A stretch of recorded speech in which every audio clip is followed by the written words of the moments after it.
Thank you for joining us at Community on Demand. There are a lot of folks going through dark days and deep valleys these days, and some feel like they are not going to survive. Dan has titled today's sermon, Surviving Dark Days and Deep Valleys. During the pandemic, the 23rd song came in at number 1 on the countdown of the top 10 songs of the Bible. This message was recorded during a live Sunday morning service at Community. Let's listen in as Dan begins.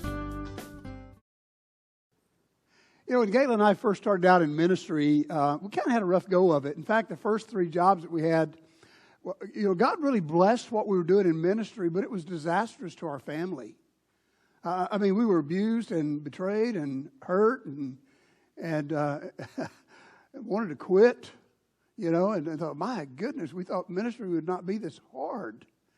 But it is hard. And in fact, I trained church planners, and I try to talk them out of it in that first session. I say, hey, guys, this is the hardest job in the world. Let me tell you some horror stories. And if any of them left, then we'll go ahead and train them how to be church planners. But it was so rough for us the first few years of ministry that we decided that we'd take a couple of years off and just kind of get refreshed.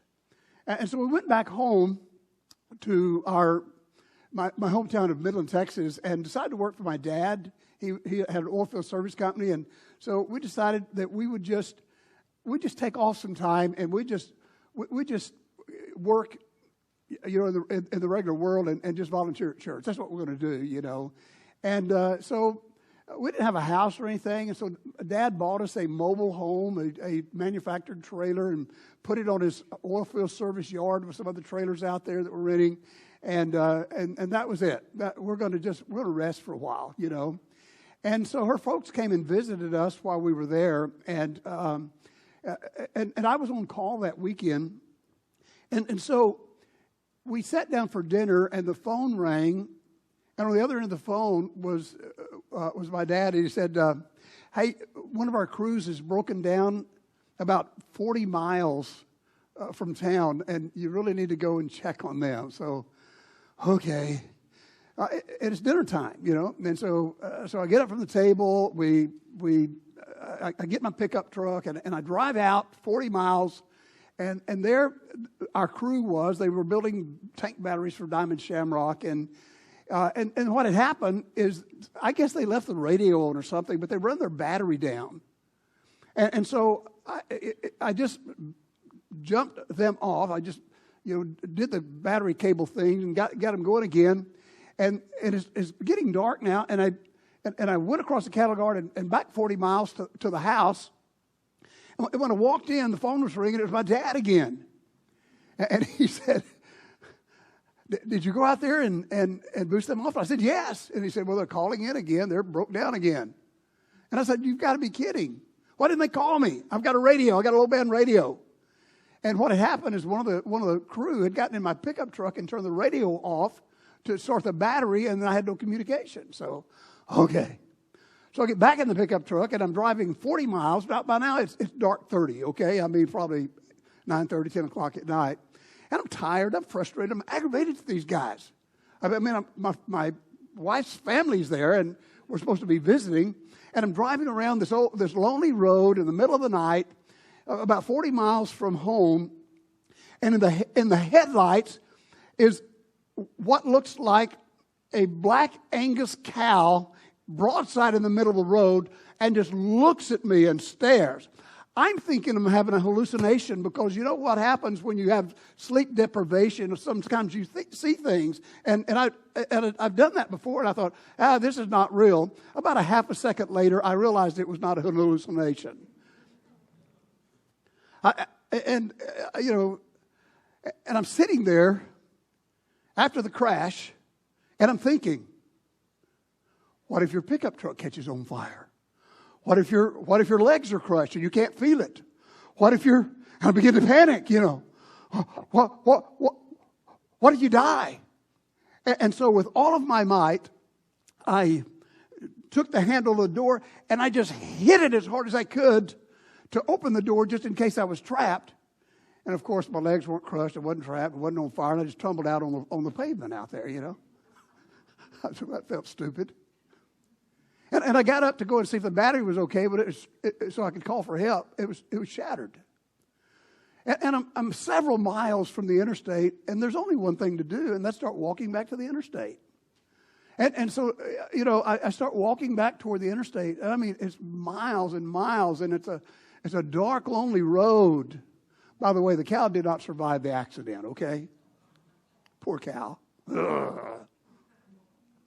So I get far enough away from the truck that I can't see it anymore. And I'm standing on the pavement, and a thunderstorm comes up and drenches me. And now I'm wet, and I'm cold, and I'm frustrated, and I'm aggravated, and I'm just like, what am I doing? And I'm thinking, God, are you mad at me? I'm just taking some time off, What did I do wrong? I'm supposed to be here, and all these questions start coming up in my mind, And I walk all the way down many, many miles. Now it's about 2:30 in the morning, And I can hear the traffic, and then I can see the lights. I can see Interstate 20 out there, and so I go out. I cross over the service road, and I get out on the road, and I'm trying to hitchhike. That didn't work. I'm trying to flag them down. That didn't work. Who in their right mind is going to stop for anybody on the side of the road at 2:30 in the morning? Nobody. I'm thinking, my goodness, this is not working. I'm at least 5 or 6 miles from town, and I said, okay, I guess I'll walk to town. And I start heading out to town, and I'm just asking all these questions. Lord,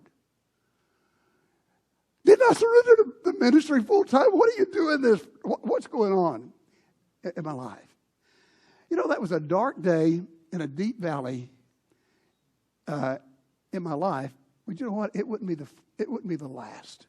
It wasn't the first. It wouldn't be the last. It was a dark day in a deep valley back in 2011 when my friend and associate pastor Chester Henry had a massive heart attack on Easter Sunday and passed away the next day. Oh, wow. It's going to be hard to move forward without him. It was a dark day in a deep valley in 2018 when I sat across the room from Dr. Giannakis, and he walks in, he sits down, he talks to me and my wife, and he's stumbling in his words. And I want to say, come on, get it out. And he said, I hate to say this, but you've got stage 2 carcinoma cancer. The word cancer. What is a dark day? This last November and December were really dark days. We lost so many people. We lost Sharon Phoenix, one of our dear ladies back in the back. We lost Gayla's sister. We lost Jose's sister-in-law. We lost Carl Blackburn, my good friend and deacons. And I'm just thinking, why? Why do we go through this, Lord? What's going on? Can't you hear? Can't you hear the anguish that we cry out to you? Dark days, deep valleys. My question is, how do you survive? How do you get through it? As we sit here this morning, I know that there are many of you sitting here this morning experiencing some dark days and deep valleys. Some of us are suffering from health issues and marriage issues and adult children issues and mental issues, emotional issues. And we're all struggling in a national crisis. We think we've got issues in our country right now. All of us are wondering, when will it stop? Will we survive? Will we get through this? In the Old Testament, David suffered some of the darkest days and deepest valleys of his life.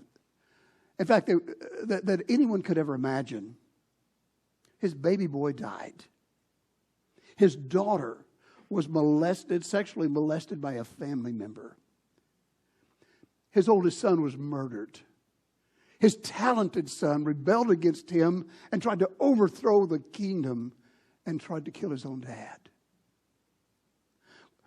I want to turn I want you to turn to 2 Samuel chapter 15. I just want to read one verse of Scripture to try to get you to kind of catch the moment of David's life during these dark days and deep valleys.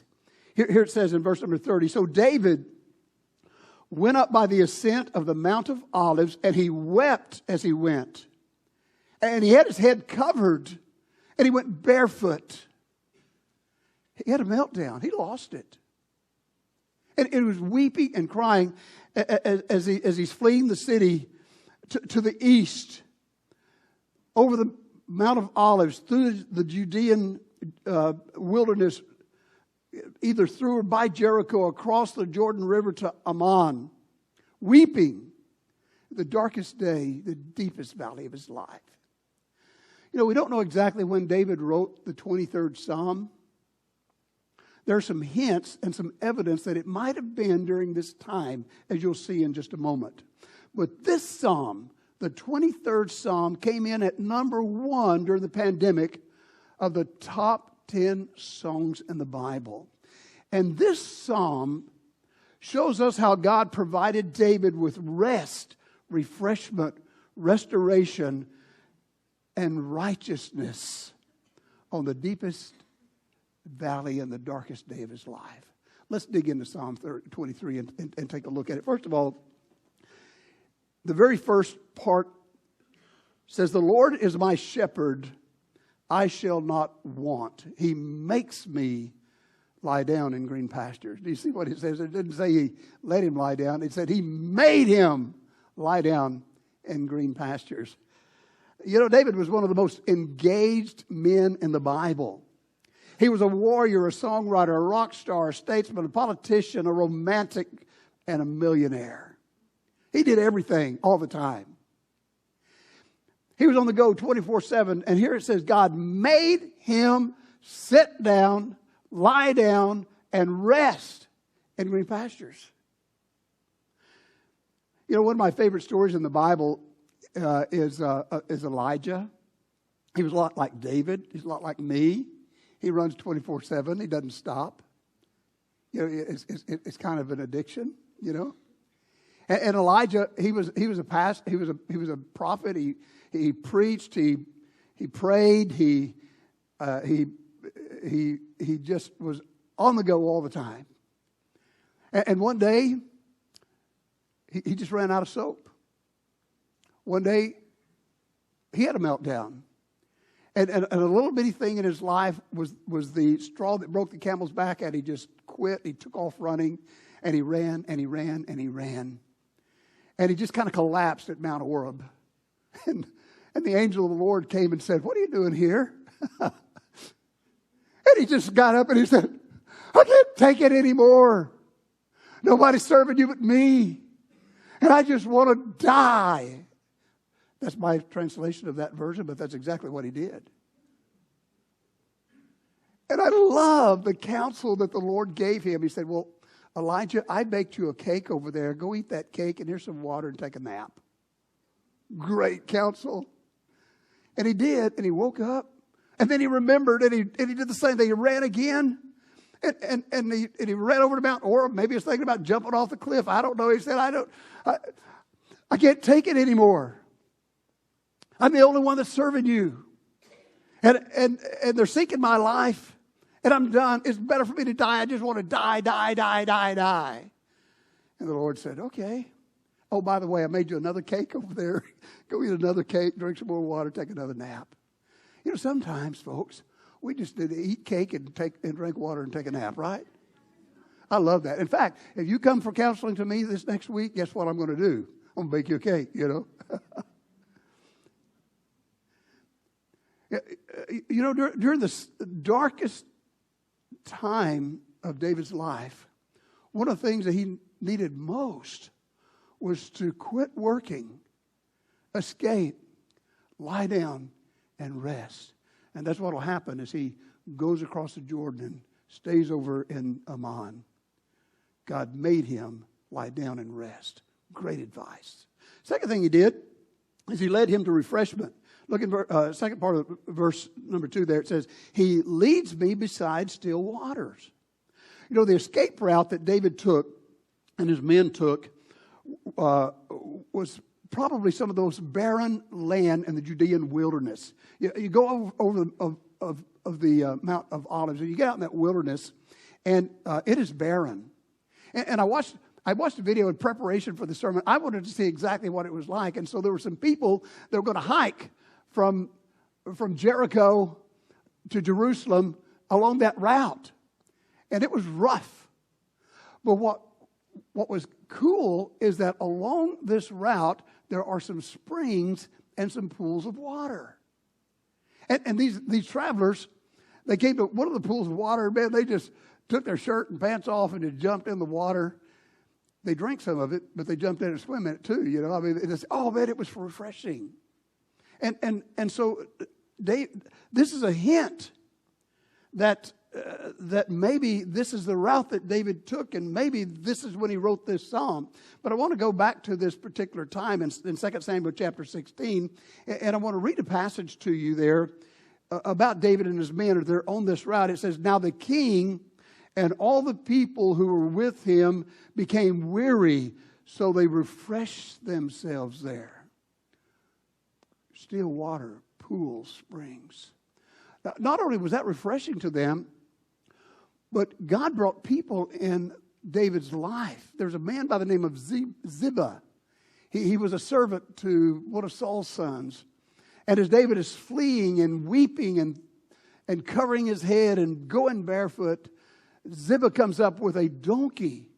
And on that donkey he's got raisins and fruit and wine. And he brings it to David to refresh him. You see, what happens in times like this, in dark days and deep valleys, what happens to us is we feel empty. Our resources are gone. We're burnt out. We need refreshment. And the Lord can't make us take it, but He can lead us. And He can lead people to us to give us refreshment. So that's what He did with David. During those dark days, David and his men were hungry and exhausted and discouraged and depressed and defeated, and they were just done. And God, like a breath of fresh air, led them by still waters, led people to them to refresh them. Third thing the Lord does here is it says He gives him restoration. Look at verse 3 at the beginning of it there. It says, He restores my soul. You know, as David and his men fled and feeling alone and empty, suddenly throngs of people began to join him and support him. Like his 600 warriors, like Zadok the high priest, or the priest, Ittai the Gittite. And they were coming. And you know what David was saying?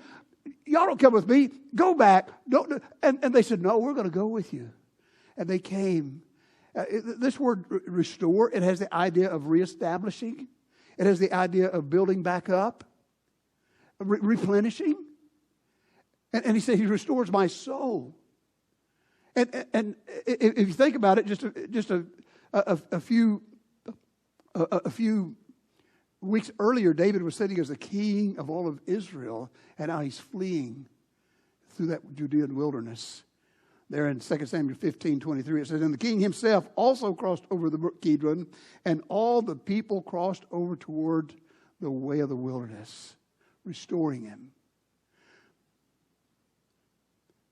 Earlier, I said David was on top of the world, and now he needs restored. I want to just give a little bit of a spiritual application here. You know, sometimes we go through really difficult times, and someone around you may be going through a really difficult time, and they feel like they're at the end of their rope. And you're thinking, I don't know what to say. I don't know what to do. Maybe all you need to do is bake a cake. Maybe you don't say anything. Maybe you just give them a hug. Maybe you're just there. Your presence would restore a soul. Just your presence. He made him rest. He led him to refreshment. He gave him restoration. And then look at this one. He leads him in righteousness. Verse 3b. He leads me in the paths of righteousness for his name's sake. One of the reasons, you can document this, Nathan the prophet said it.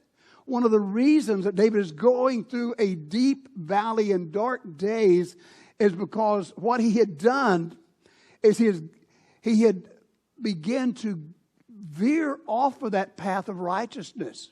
He shirked his responsibilities. He decided not to serve the Lord when he needed to serve the Lord. He got off the path. He started looking in a different direction, and he indulged in sin.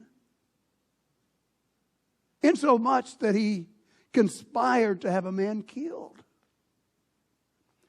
And in fact, when the Lord sums up David's life, here's what he says in 1 Kings chapter 15.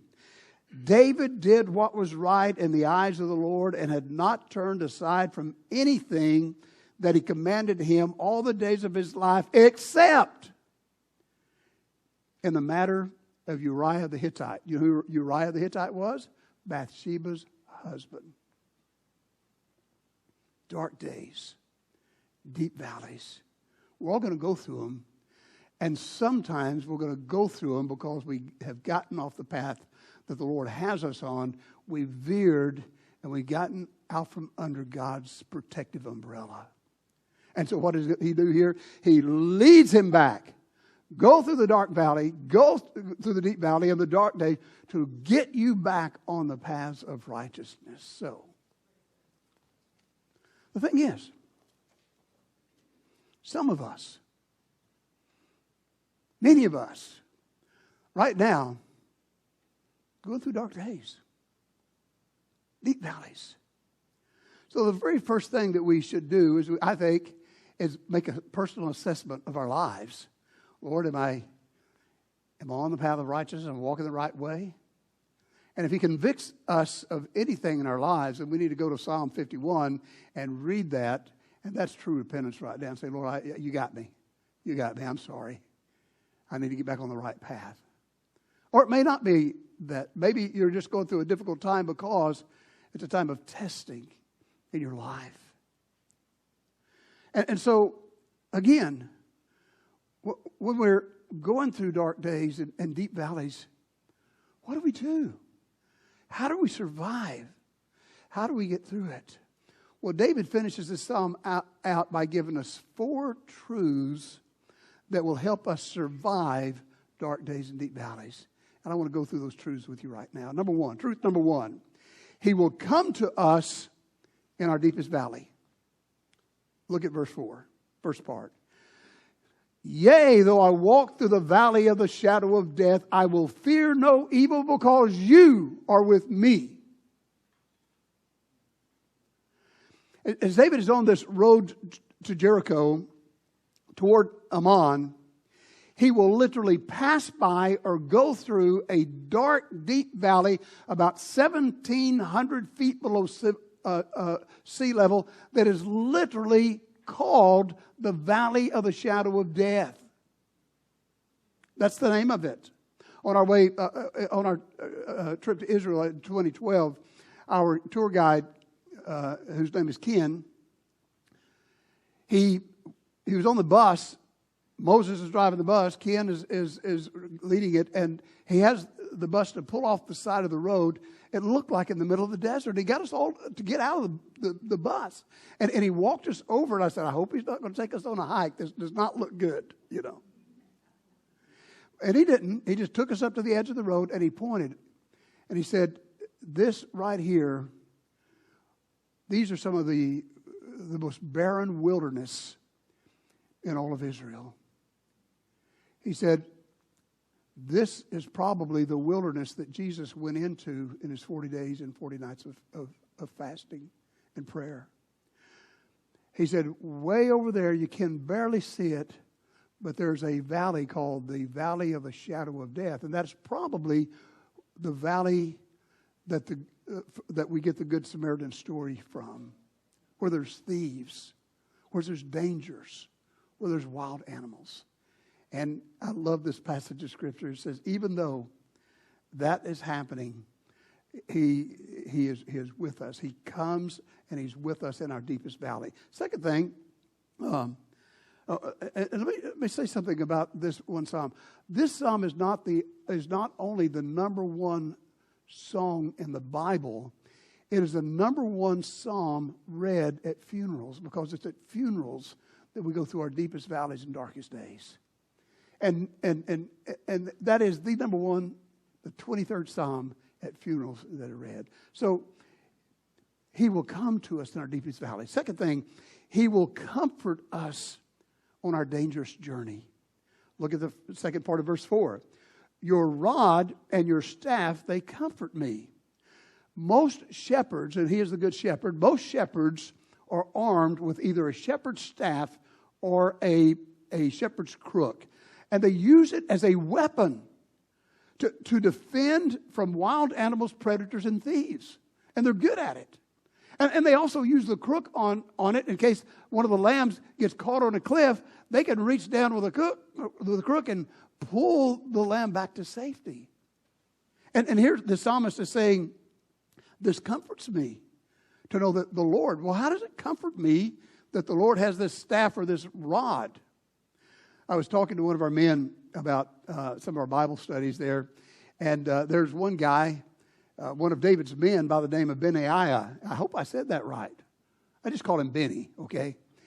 And this guy, he was like one of David's top men, one of his warriors.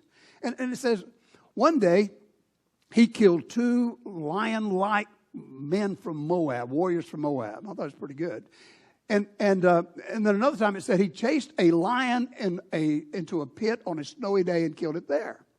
And I'm saying, what is he using? I mean, is he using spears, swords? What is he using? Then it said, then he fought a giant, one of Goliath's relatives. I can't remember whether his son or his brother. But it says he took his shepherd's staff and wrestled the sword from the giant's hand and killed him with his own sword. Shepherds were good at this. And the good shepherd is like a martial arts expert with his staff. And he's walking through the valley with us, on the dangerous road with us.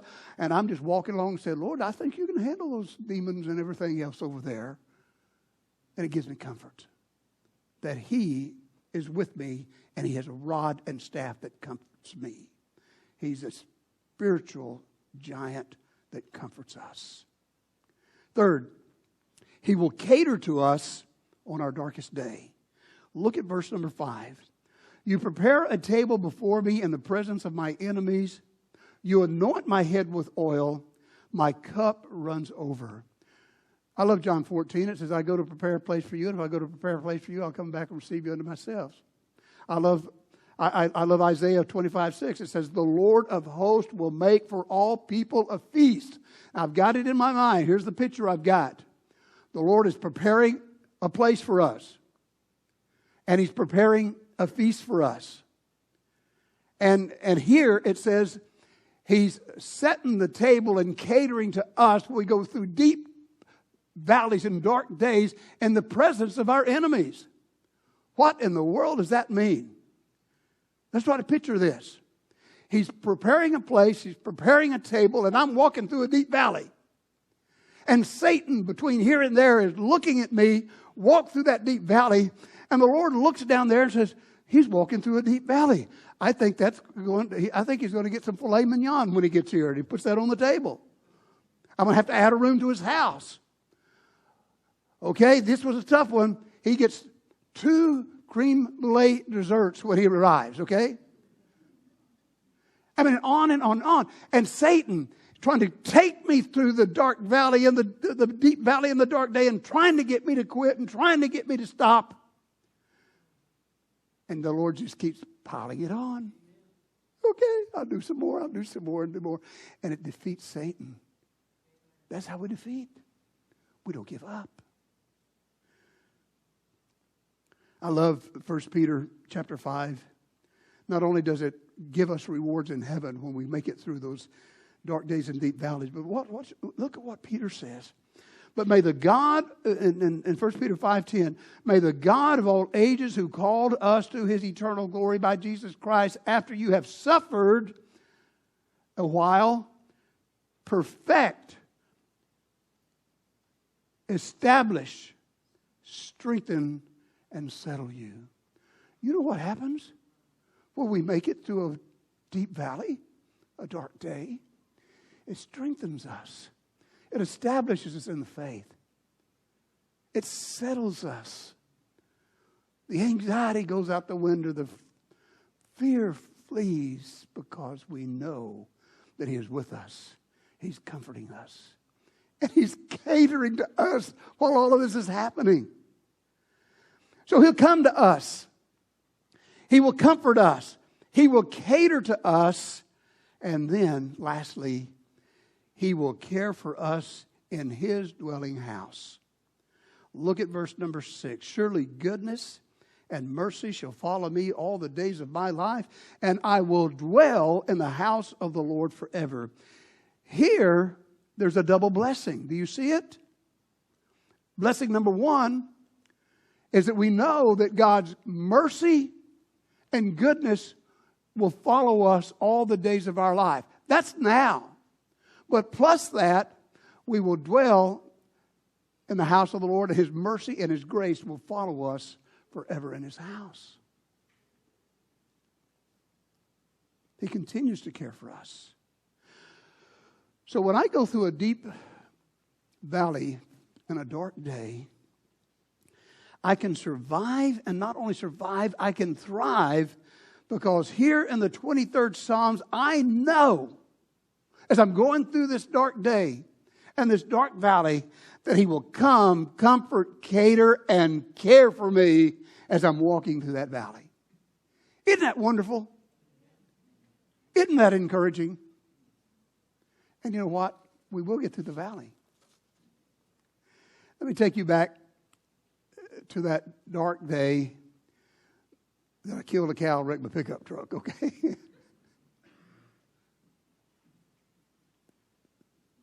I had a lot of negative thoughts that night. Let me read some of them. Lord, where are you tonight? I don't deserve this. Lord, I don't know if I can take it anymore. I'm tired. My feet are hurting. Maybe you're mad at me, God. Are you mad at me, God?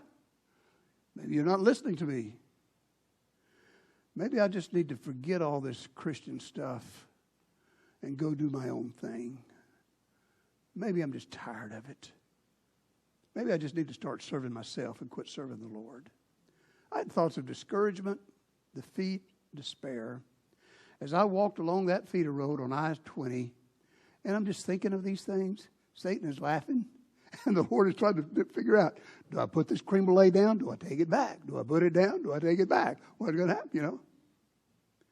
I saw coming from town, and I knew I'm going to have to walk another 5 miles to town. And I saw dimly through the fog a headlight coming my way.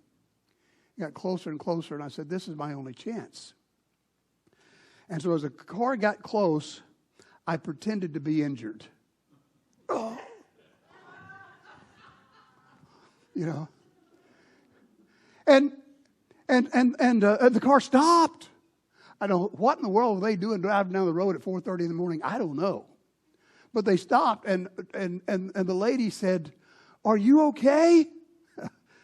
So do I lie or do I tell the truth, you know? I said, hey, look, man, I just totaled my pickup truck down the road here. I've been walking for miles, and I need to get to the sheriff's station. I need help. Well, come on, get in. And they took me to the sheriff's house, and they knocked on the door and said, man, we got someone that's had a wreck out here. And he got dressed real quick. We got a patrol car. We drove back to the scene of the accident, and we put flares out and those reflectors so that no one else would get hurt down that lonely road. And they took me back to town. My dad came and picked me up, took me home to our manufactured home, and I went inside and I took a shower and ate breakfast. Took about 40 Z's. It's a nap. Gayla did not make me a cake that morning, and I'm just really, you know. And went back to work. And I got to thinking, I survived. I got through that. The record got the pickup truck, got a new pickup truck, you know. And I got to thinking, why? What was the purpose? Why did we go through this? Why? But there was this feeling of settlement inside me. And by now, I'm not thinking about quitting anymore. And I've thought about it, but I didn't think about it then. In fact, what Gayla and I did, we decided that we would volunteer as the first grade teachers in our Sunday school at our church, and we also took on the ministry of the junior church for the next couple of years there, and we got a lot of joy out of working with kids and winning kids to Christ and stuff. And you know, we just kind of, I'm thinking, what was the purpose of all of that? But I realized that what God was doing in my life is He was strengthening me. He was building me up. He was building my faith because I had more dark days and deep valleys to go through, and I needed stronger faith in the future if I'm going to be in the ministry. A few weeks, we were able to buy our first house. Now, it was more than we could afford. This house cost $11,000. We had a lot of hesitation signing that mortgage, you know. $183, and that's tax, titles, license, property taxes, all. $183 a month. I don't know if we can afford this, dear. And you know, the Lord started doing something. Within a couple more weeks, Dad got saved. That same day, Mom got saved. Then a sister got saved, and her brother got saved. And all of a sudden, there was this Greer revival going on. And so much that and I've told you this before, so forgive me about this. We baptized every single Sunday night at the church. And one night, we only had 2 baptisms. And the pastor looked over at me because I was working baptism over here. And he looked at me and he says, "Is that all? No Greers?" And I said, "No Greers today." And then, after a couple of years, the Lord called us to sunny Southern California for another stint in the ministry. You see, some of you may be going through a dark day right now. The valley may be so deep that you don't think you can get through it. You may think, "I can't take it anymore." But here's what's happening right here. God is working in your life. You'll trust Him. He'll come to you with rest and refreshment and restoration and righteousness to get you on the right track if you're off the track. And then what He'll do is He'll come close and He will comfort you and cater to you and care for you as you walk through that valley to make you stronger in your faith and to give you a victorious life. The Lord is my shepherd. I shall not want. I don't need anything but Him because He walks through the valley with me. Would you bow your heads for prayer?